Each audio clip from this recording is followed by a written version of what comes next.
Welcome to The Truth Unplugged, the podcast where faith meets real life. I'm Nicole. I'm Father Tim. And I'm Father Star. Whether you're Catholic or just curious, this is the place for honest conversations with no fluff. No fluff at all. Lots of laughs. Grab your coffee and settle in. And welcome to The Truth Unplugged. Hello and welcome back. Today for episode 4, we are very blessed to be joined by the one and only Susan Baker. What's up? Thanks for having me back. I didn't screw up too bad the first time then. No. Nope, always a joy to have you, Susan. Thanks. And, you know, a change to this season is that Susan is now our director of faith formation. So congratulations, Susan. Thank you. I think you need to press the applause button. Oh, wait. There it is. Oh. Yay. Nope. There we go. So, Susan, obviously you are a wonderful person and we are excited to have you. How's life? How is life as the director? It's good. It's definitely stressful. There's a lot more with it, but we got a good team. We've hired somebody to do adult faith formation, which is exciting because she'd be able to take a lot of stuff and kind of put a little bit of direction and focus on that area. But I'm excited. It's good. Programming is great. We've got tons of families and kids showing up to things, so it's good.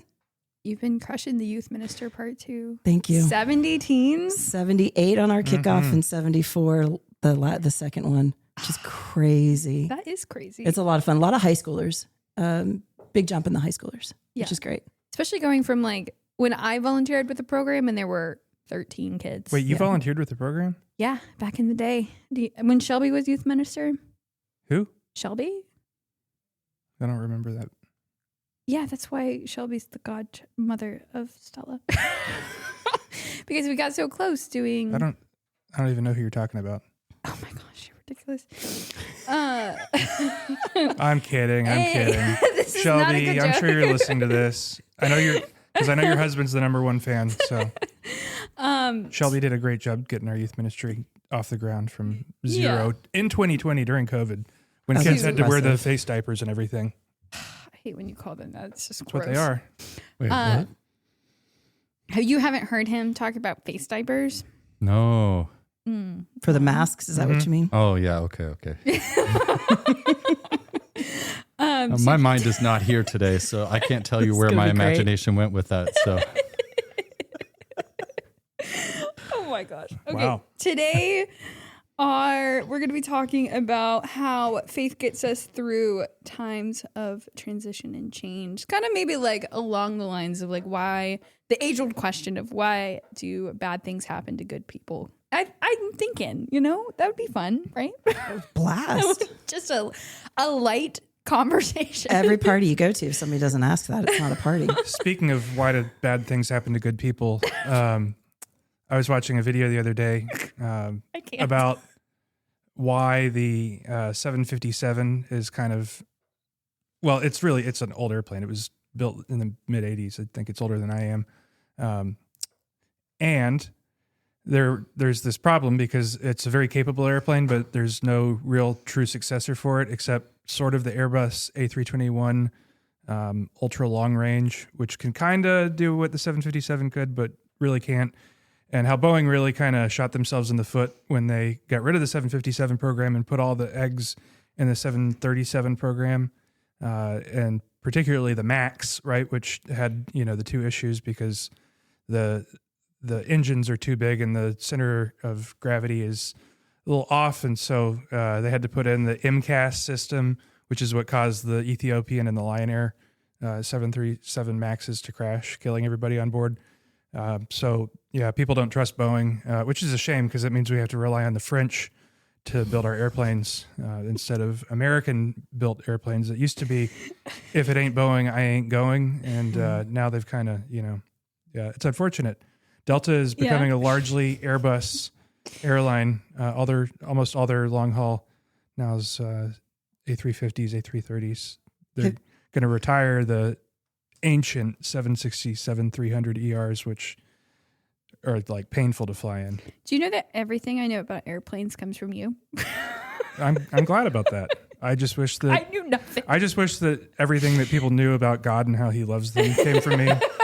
But isn't it funny how you can be so much so passionate about things that don't really matter, and then the things that you know are important, you're like, yeah, I'll get to that. I look for the number on airplanes now when I board them so that I can see if you'll get excited about. Usually, what it doesn't airplane say the number like as what the airplane is. I mean, I guess you could look at the security card. The little safety card. The safety card says you're on a 737. That's 600. important to know. Nobody, I don't think anybody flies 737 600s. If any of the Southwest guys are out there listening, I'm pretty sure you guys don't have those anymore either. But if I'm wrong, please correct me. I'm pretty sure I flew on one like a few months ago, but maybe not. Anyway, I knew nothing about airplanes before you existed. So there's a good documentary on Boeing. I think it's on Netflix, and about some of the mechanical issues and stuff that they were doing. It's a really good. They also had some leadership issues. Yeah, it talked about that. I didn't realize all that was going on in it. It's on Netflix? I think it was on Netflix. Have you seen it? I don't know. Father Star, do you like airplanes? I like airplanes. I don't like traveling in airplanes. I'm a big guy. I'm really tall. My shoulders are wider than the seats. To touch the person next to you when you're sitting in the airplane. It's not just touching. You have to understand. So I don't fit in the normal economy seats, so I have to get the upgraded version. Oh. You know who else gets upgraded versions? Are other big guys. So what you have usually is two big guys scrunched up trying to fit, right? Taking turns to stretch out so we have room and stuff like that. Yeah. They put you on opposite sides of the plane at least so it balances out, they're still just stuck together. I'm convinced that airlines are there to make your life miserable for the hour you're on the plane. I mean, are you a Delta guy? I am a Delta guy. Comfort Plus? Comfort or do Plus. you go for first class or Delta One? I can't reason going to first class as comfortable as it is. It's just too much money. So the whole promise of simplicity and sometimes it's only like $200 to go to first class. 200 on top of more the, bucks. I say 200 still. More on top of the $600. Or you use miles, or you get complimentary upgrades, or you use your regional upgrade certificates. Yeah, I don't get any of those. I don't have either. any of that. Yeah, well, you can't even get miles. I don't know how you accumulate so many. I'm like, He's very dedicated. I'm at the stage in my life where I go for the cheapest, not Frontier. Spirit. You don't fly on the Critter. What is a Critter? Frontier, because all their other planes got a little critter on the tail. So I don't know anything about that. No, I don't. I feel like the doors are going to fall off, so I avoid those. Ironically, it was the window plug of the 737-8 MAX on Alaska Air that came out. Thanks, Brother Tim. Okay. Then there's Allegiant, which doesn't even fly out of like real airports. It flies into like super minor, secondary, or tertiary airports, and they never have enough fuel on board, so they have to declare an emergency to land. And Can I ask a favor of you? We're supposed to fly out to Detroit in November. Don't tell me anything about the plane we're about to get on, please. Unless it's like the safest plane on the whole entire planet. I think we're flying a 757 there. He already knows what and plane. A321 back. So again, don't let me know if there's any issues with the plane. No, they're good. Okay. Don't need that. And we're in Comfort Plus. I noticed that. Complimentary upgrade from when you buy regular. If you are, is it gold and above or is it platinum and above? I don't know. When I saw the thing, I got excited. I was like, yeah, St. Clair taking me to Detroit in November. Comfort Plus, the bonuses just coming. There's a chance we might get upgraded to first. Ooh, I've never flown first class. Wouldn't that be a thing? That would be cool. But it's only really like cool. an hour. I've never long done flight. it. So Yeah, it's Detroit, right? So it's not that far. Still cool. Yeah, we're going to Detroit in late November. That's going to be cold. Yes. Yeah, do you have your parka ready?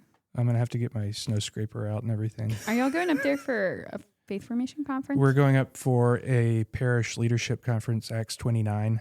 Oh, cool. Very excited. It's called a leadership intensive. So we're going to have fun. Cheryl, Jessica, and Susan and I are going up. A handful of other parishes from the Archdiocese are also going. So that'll be good. How fun. All right. Keep us updated. Just watch the evening news. All right. Let's get into our topic here. Susan. Ma'am. As the non-regular on this podcast, yes. Unfortunately for me, need more women's voices in this space. All for it. Do you think you could share with us a little bit of your testimony, faith story, like your journey to the place where you are now? Yeah. So specifically focusing right on the struggle parts of it. Just how did you become to this? I was baptized Catholic, but we did not go to church when I was growing up. So I didn't receive the sacraments and didn't go to Sunday school, didn't go to mass every week. In my freshman year of high school, going through a lot of struggles. And my mom and my dad were like, we need to go back to church. And so I remember the first mass we went to was at Holy Trinity in Peachtree City. And it was Father Edward O'Connor was the pastor, Irish guy.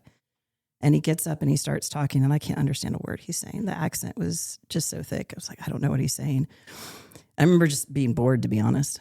I was like, this is not going to help me in anything. This is just whatever.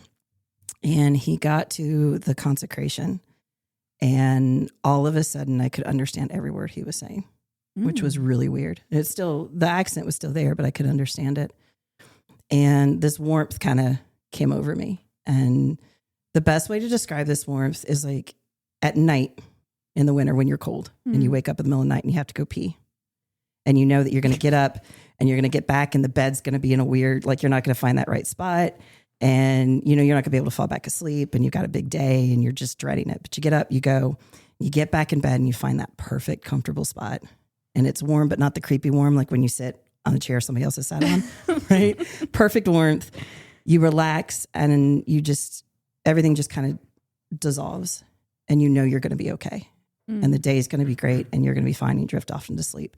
It was that kind of warmth. It was for the first time in my life. It was like, I'm going to be okay. Everything's going to be okay. And then we got to communion, and I wanted what they were doing. I didn't know what it was. I just wanted it. And my brother and I started the OCI process. And this was before Safe Environment. We met in the basement of, it was my science teacher and his wife were our teachers. And we met in their basement. It was like 4 teenagers. It was so awkward. And they got to the part about the Eucharist.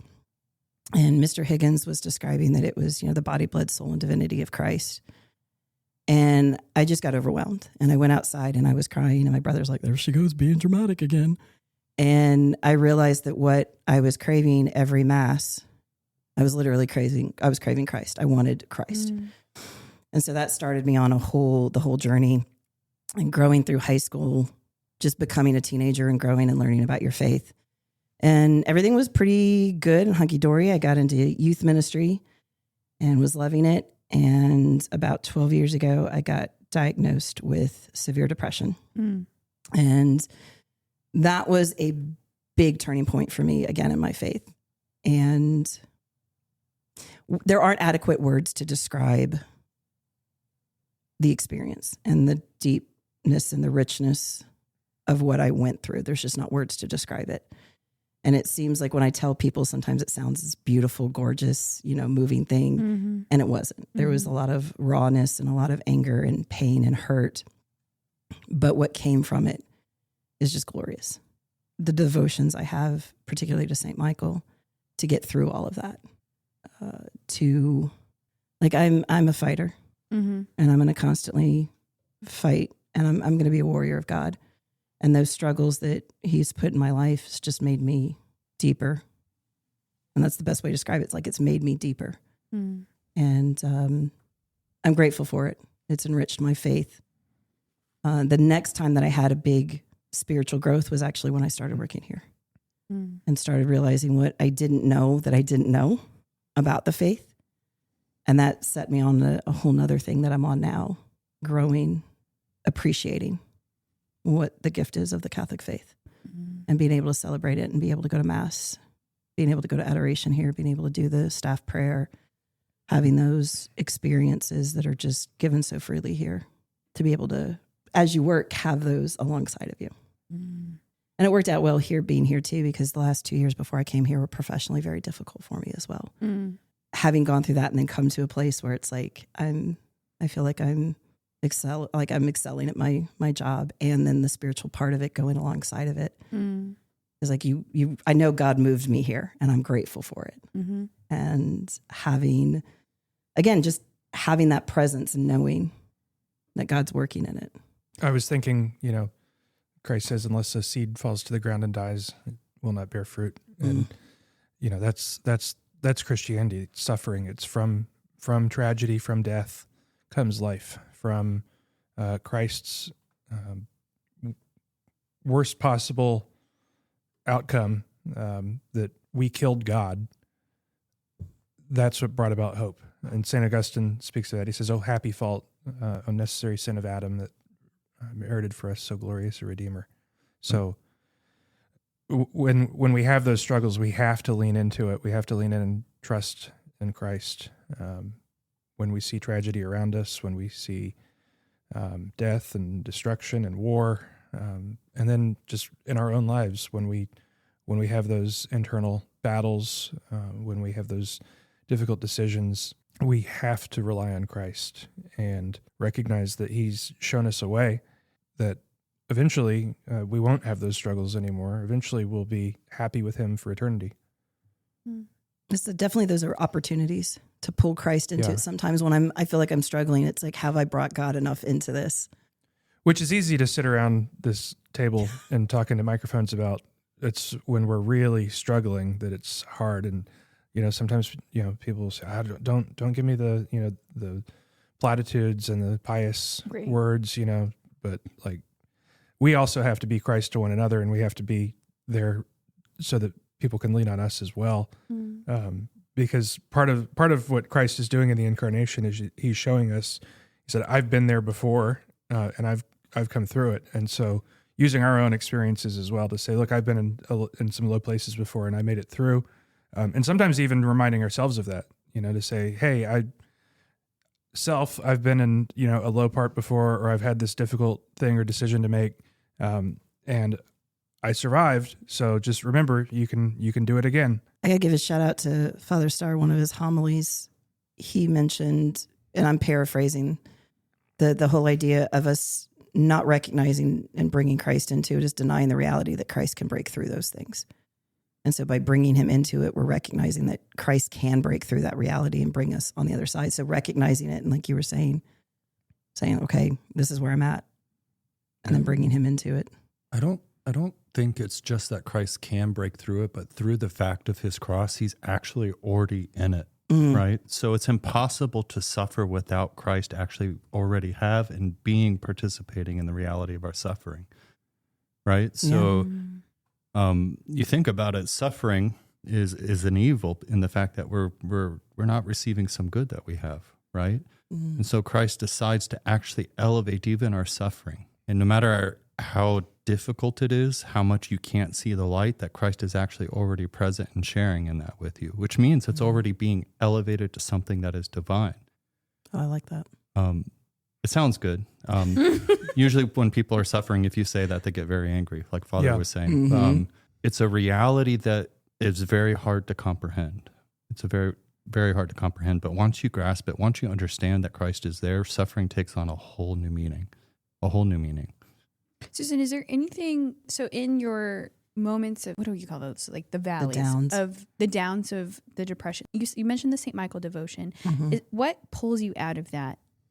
The first thing is recognizing I'm there.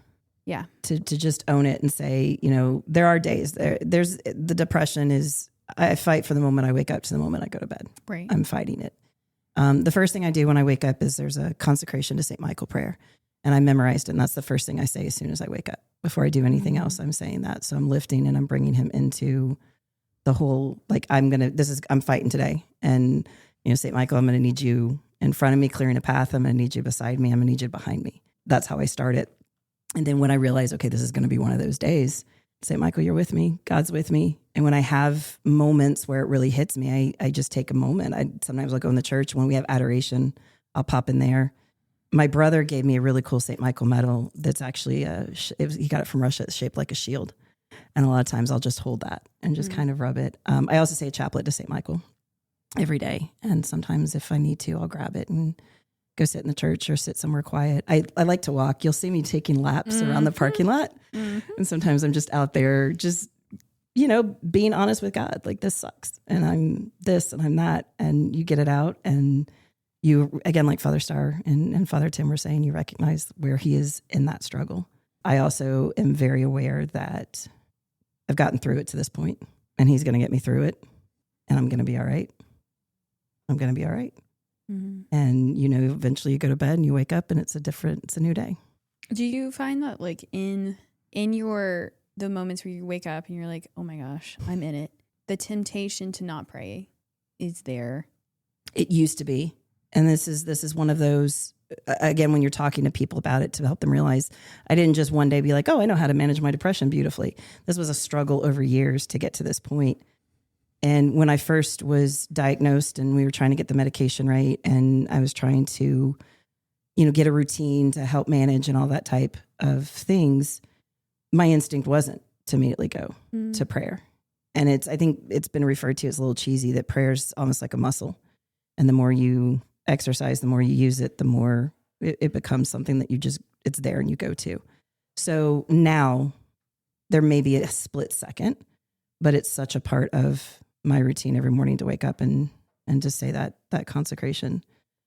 That's like, that's it. Now during the day, sometimes it's harder, especially if I'm overwhelmed with work and I'm letting the work be the distraction, that I'm not focused on that part. Then there's sometimes I have to stop and say a little prayer and refocus, because that is another danger, is to have those distractions and the noise to keep you from recognizing what's going on and where you're blocking the Lord and where you're blocking that moments for prayer because you're distracted by everything else. So I'm fortunate, but again, it took me years to get to that point. In the beginning, that prayer was not where I went to right away. And when I did, it was usually out of anger, which was good to express it and get that out. And then eventually I got to the point where I'm at now. But it took a long time. The spiritual life is a continual journey. I mean, and overlaid with just the journey of our own life, where constantly we kind of improve, and sometimes we increase our devotions and whatnot. I remember early on in the seminary having a difficulty praying, and talking to my spiritual director about it. And he said, early on in the spiritual life, you kind of lean on a lot of things. You lean on devotional things like the rosary, or Stations of the Cross, or Divine Mercy Chaplet. You lean on those. And I remember saying, now I feel like nothing when I'm doing it. I feel this sort of emptiness. And he says, yeah, that's just, God kind of taken away a little bit of a crutch so that you have to be able to stand up on your own, enter deeper into conversation with God, and then you kind of put it back. And then it like that. It gains an even richer, deeper meaning and really power for you. I like that. I kind of hate it. Because it challenges you. Give me the crutch, It challenges you. It pushes you.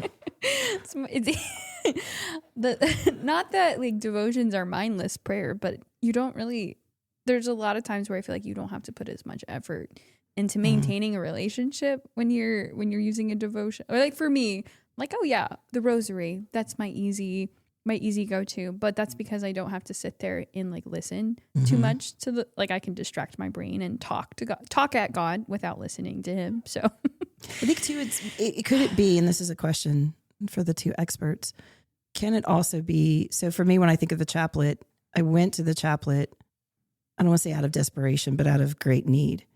And so as I started praying that more and more, it's now when I pray it is still of that mindset of this is a need. This is not necessarily, I still pray it the same way, if that makes sense. Is that? Mm-hmm. Yeah, I don't think there's anything wrong with that. It's, it's just, for me, it was more I was receiving consolation in praying with the rosary, and then it kind of went away, and I thought, is something wrong? And again, I just needed that wisdom from my spiritual director to say, no, nothing's wrong. Don't stop doing it, but also, enter in deeper now. I was thinking about what you said. Do you have a routine with your husband? Like, do you have a date night or something that you do every week? Or you mind sharing just a little bit?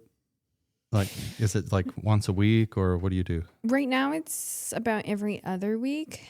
Okay. And we try to do we go out once a month, and then the other one we put the kids to bed, and then we cook something delicious that they would not eat. Okay. So how long have you been married? Coming up on 6 years. 6 years. So Yeah. Can you imagine doing the same thing in 25 years?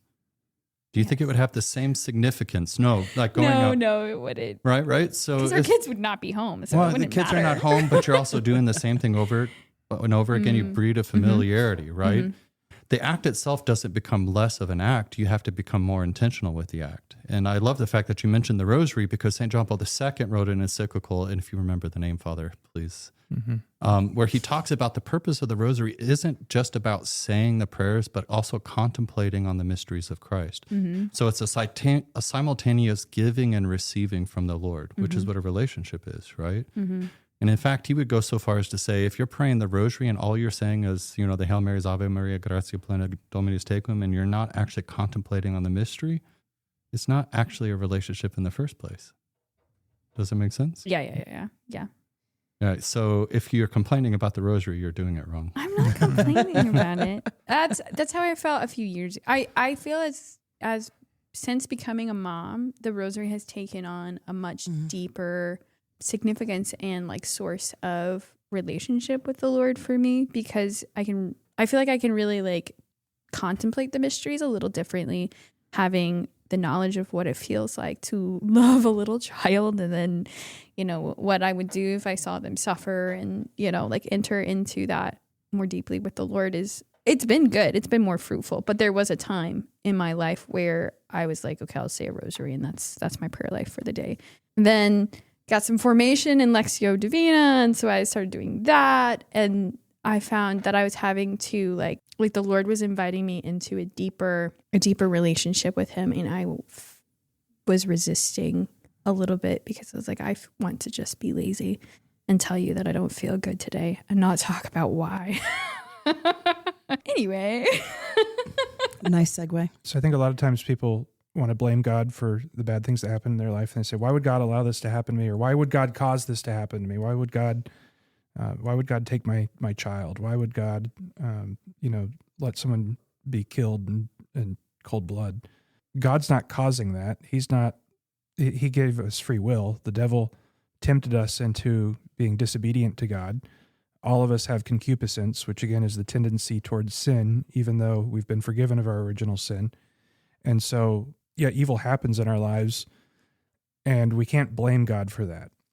We blame our sinfulness, our brokenness, and I think it's not really a popular thing, but if like the better we're being, the more good we are, the more faithful we are, the better we do Christianity, that's going to invite suffering. Like when the Holy Spirit's active, I say the Holy Spirit's very active here at this parish. That angers the devil, and so that makes the demons active as well. And so we recognize that there's a constant spiritual warfare going on. And like Susan said, St. Michael is such a great resource in devotion. So we can't blame God. We can be angry with God. We can say, God, why did you let this happen? This hurts. This upsets me. I'm mad at you because of this. But at the same time, we realize that he's the solution, and so we have to lean on him. Is it a sin or to be mad at God? I've never had a priest give me a clear answer on that. Is there a clear answer? Anger is just an emotion, right?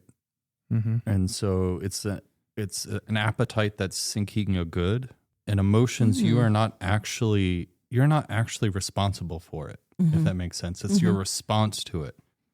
And you can go even deeper than that. Dr. Peter, who was here, I guess the second podcast, he talks about how anger is a secondary emotion. So even anger has something that is under it that's usually causing it. So being angry at God in and itself is not a moral act. It's your response to it. Honestly, if you're angry at God, you should tell him you're angry. He wants you. And be willing to, when you do that, be open to what he's going to show you to interpret what that anger is actually pointing to, if that makes sense. It does. So, I like that. Yeah, and it's a lot of work. I think the worst thing, what is the worst thing you can ever do but hold in anger, right? And the one person that you can't keep it from anyway is God himself. Yeah. And it's a little weird, and I'm rambling, so forgive me. It's a little weird for me to say you can't be angry at God and you can't tell him you're angry when he already knows you're angry, right? So if you withhold your anger from God, it's almost like you're lying to him in the first place, right? So yeah, if you're going to be angry at God, I'm not going to say be angry, like continue your anger, but admit it and offer it to him. I like that. Offer it to him. It's a good explanation. Sick. Nice. Did you say sick? So impressed. This is 1998. How old are you? Sick, She doesn't know, but like when I'm talking, I can see her rolling her eyes, right? Can You just want to say something's totally radical. We talked about what my processing face looks like. I'm actually, and you'll probably cut this out anyway, I'm actually convinced you're the smartest person at this table. Oh my gosh. Stop it. Right? Now you can't say that. Okay, moving on from that. Do you have any advanced degrees? I have an advanced degree in motherhood now. Okay. What about you? Oh, yeah. Do you have one in motherhood? No. No, you don't. No, I don't. No, you don't. Well, but to Father's point, Susan, do you have anything beyond a bachelor's degree? I was 2 classes away from getting my master's in education. Okay. 2 And classes. I stopped. Girl. I know. Oftentimes, I think that the people with the least letters behind their name are the smartest because they're the ones that have lived life and they're the ones that have experienced things that you can't read out of a book. So, I have a master's of, what do we get at seminary? Oh, MDiv? Yeah. Master of Divinity. Yeah, it's like a made up degree for American priests. Do European priests not get that? No, they get pontifical degrees, or they don't get a degree at all and they're just ordained priests. Yeah, I was pretty sure like the degree was an optional Yeah, thing, I think right? it is. Interesting. So, and I have a Master of Arts in Theology. You have a Master's in... I have a Master of Science in Ecclesiastical Management. What in the world is What that? does that even mean? It's like this made up program at Catholic University of America that is basically like a priest MBA that you get in a year. Oh, does that What- prep you to become Masters A of bishop? Ecclesial Administration and Management. No, it was really good preparation to become the pastor at St. Clair is what it was. We talked about law, both civil and canon law, in regards to managing and running a parish. We talked about like crisis management, accounting, all sorts of fun stuff. I didn't know that. That's Oh, yeah. Cool. That is cool. Now I can't cut that out because that's interesting. But that That's being interesting. said, and often I do it, I come to you for advice on something because I think you have more wisdom to offer than a lot of times others might. One of the most fearful things at this parish is a question from Nicole, right? I agree. Yeah. Yeah, I remember my first, was it my first staff meeting here? She was asking you Yes, questions yes, and literally yes. the room would pause. It's like, oh, and then every time you asked a question, the youth group or the DRE got better and better. Well, actually, Father Starr and I, when we were listening to the first episode a few weeks back, said, Nicole does a great job hosting this, and the untrained listener might listen and think, oh, this is, fun. They've got this kind of ditzy girl with the bubbly voice. But Ditzy girl that laughs too much. But in reality, she's really very introspective and really a wise person. So It's true. education and wisdom are different things. I mean, she is over dramatic. She wears her emotions on her sleeve and can be a little myopic at times. Thank you. but- Thank you. That's what I want to hear. and gets super embarrassed when people talk about her positive traits, but Okay, moving on. Is there anything else? you can't cut that out. I will. I You concur. can't make You're gonna me. have to play with it to to make it work, to actually fit. Father Starr, do you have any other thoughts on leaning on God when it feels like He's taken everything from you, or left you alone to struggle? I think also that the spiritual dimension is also a communal dimension, if that makes sense. Actually having friends, having people you can talk to, actually deciding and making the decision not to bear this by yourself, if that makes sense. I don't think it's actually possible to do this without the communal aspect. And I really think the communal aspect is the face of God present, if that makes sense. Yes. Yeah. I'm kind of making this up off the cuff. So. No, I think that's really true. Like there is such a temptation in like the dark times to let yourself wallow in it and not invite others into it and not expose your weakness, and like that's what's whispered in your ear. And then when you bring people into it to pray for you, to like lift you up, to just remind you of like what is true, point you back towards the Lord, like that darkness really like feels like it goes away, and it really just like the devil doesn't have as much power, in those places. So particularly when it's mental illness. yeah. That was the hardest part for me when I was first diagnosed, was I didn't want to tell anybody, because everyone just looks at you. And especially with something like depression, everyone's like, well, just be happy. Yeah. Oh, thanks for that. Appreciate it. Yeah. That's the cure to everything. But that's another part of it, when you don't want to, because you feel like people are going to judge you and think poorly about you. I think there's some truth to that, right? Mm-hmm. You have to be careful about who you share with, especially when you're vulnerable with, because there are people who will use it against you. Mm-hmm. But it goes back to discerning who your friends are. Yep. Why are they your friends? Like if it's someone you just hang out with and it's a fun time, maybe think about someone else, someone who's actually challenged you and desires your good. But you do need somebody to be vulnerable to, if that makes sense. And I'm not just talking about like a therapist or your spiritual director. I'm talking about a friend, somebody that you're close to, and not just your husband too. Right. Yeah. Mm-hmm. I struggled very a lot with postpartum depression after Teresa was born, and found myself really, it was also COVID. So there's just a lot going on. And I found myself in prayer, going to prayer, just feeling alone, and the Lord inviting me to start reach out to other moms. And so, we started a moms group. I guess it's been for 3 years now. But that community, that source of we call it WACKY. It stands for Woodstock, Ackworth, Kennesaw Catholic Young Moms. But we meet once a month, and it's just a place where we can talk about what's hard, whether it's, parenting, whether it's marriage, whether it's our own spiritual lives. But that group has been a huge source of pulling me out of my funk, but out of this spot where I'm I suck at prayer. I'm just going to go hide in a hole.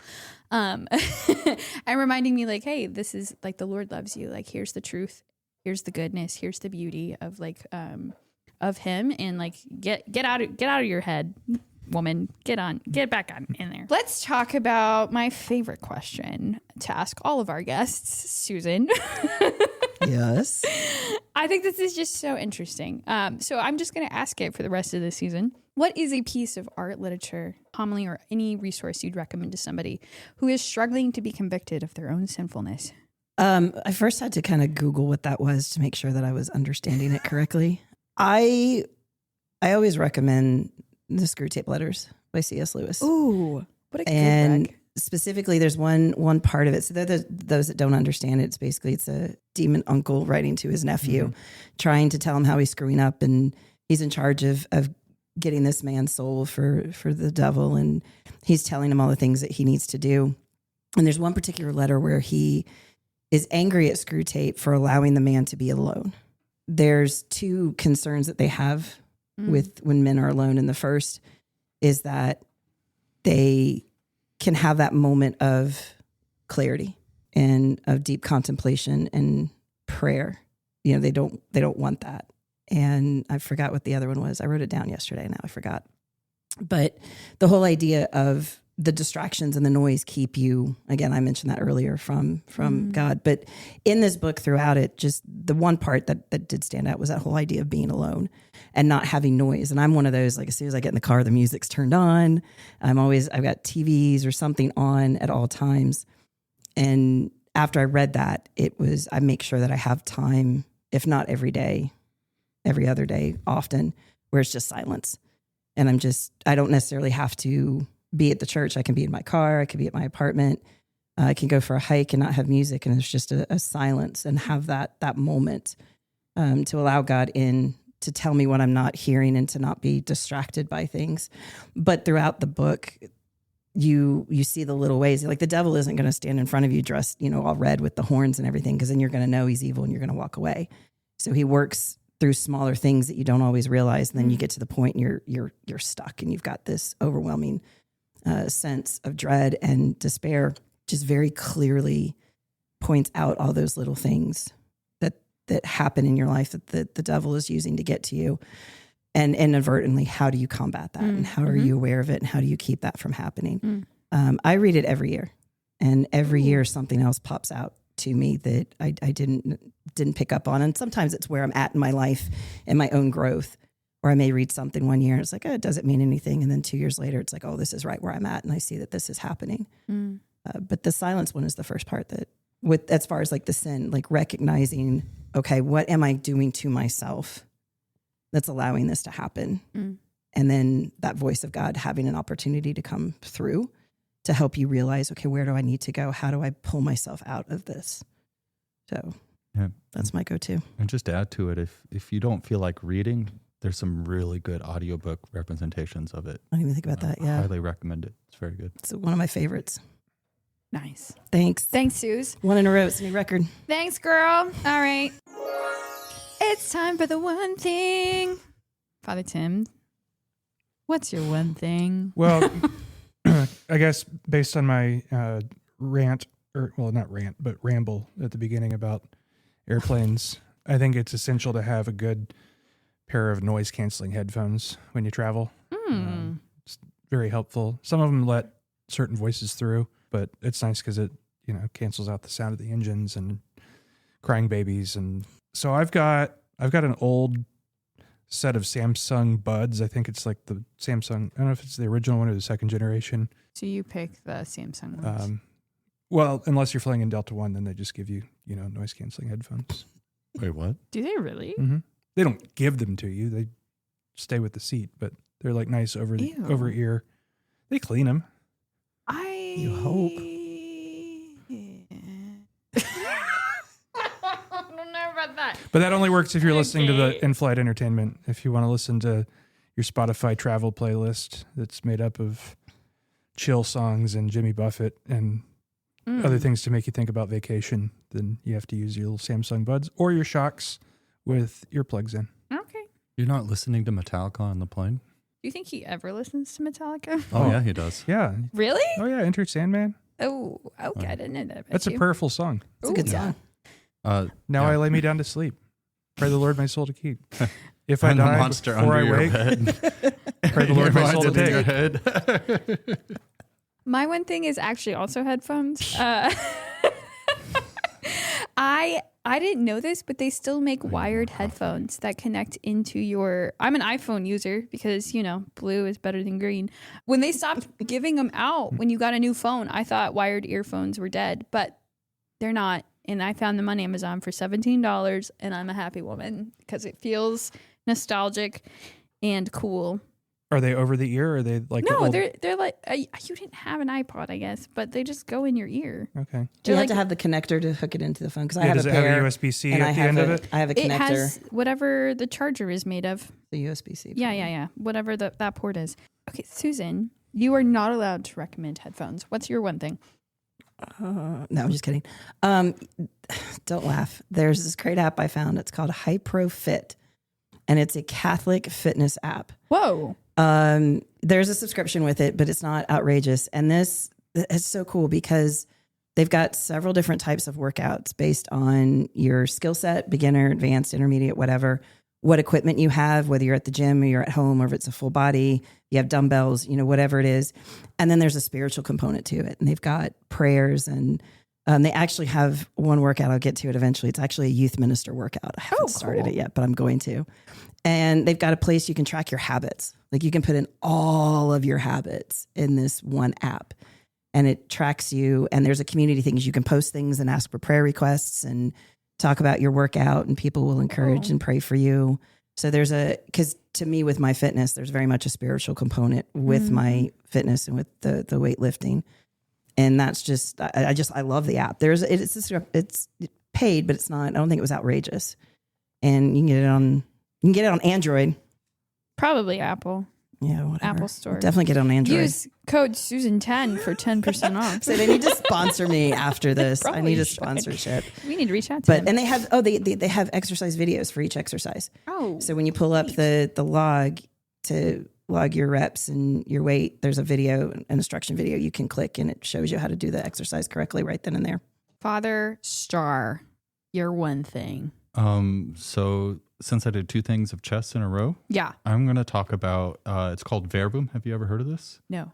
So Verboom is an app you can get on your computer, you can get on your phone that uses, I don't know the best way to describe it. You're able to get a lot of stuff at the tip of your fingers.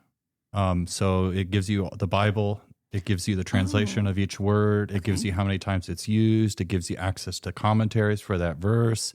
It gives you access to church documents for that verse. If depending on what level you're paying for it, I could also give you access to the original manuscripts right at the tip of your fingers. Whoa. It's a really, really cool way to actually really engage study and to dig into it. And it's endless. They're doing a monthly model now.